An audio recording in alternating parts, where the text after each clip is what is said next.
হঠাৎ মনে হলো ঘর থেকে কেউ দৌড়ে বেরিয়ে গেল। তৃষ্ণা একা ঘরে শুয়ে ফোন স্ক্রোল করছিল।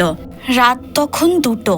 তৃষ্ণার হঠাৎ মনে হলো ঘর থেকে কেউ বেরিয়ে বারান্দার দিকে দৌড়ালো।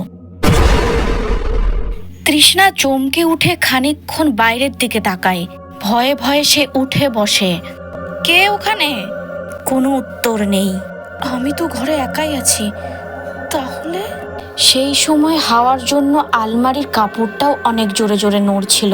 সে ধীরে ধীরে উঠে দাঁড়ায়, ভাবলো বারান্দার দিকে একবার গিয়ে দেখি। তৃষ্ণা বারান্দায় এসে দাঁড়ায়। বাইরে তাকিয়ে দেখে সব স্বাভাবিক। সে আর কিছুক্ষণ বারান্দায় ঘুরে ঘুরে চারিদিক দেখতে থাকে।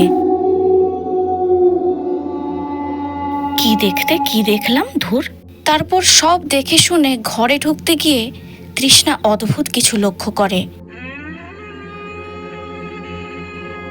তার ছায়ার পাশে অন্য একটা ছায়া, কিন্তু পেছনে তো কেউ নেই। না, এটা সম্ভব না। একটু পরেই ছায়াটা সরে যায়, আর তারপর তৃষ্ণা চমকে ঘুরে দেখে ঘরের ভেতর কেউ হাঁটছে। আর একটা অদ্ভুত জিনিস হলো, মেয়েটার তৃষ্ণার মতো চুল, পোশাক সব একই। হে কি কাণ্ড!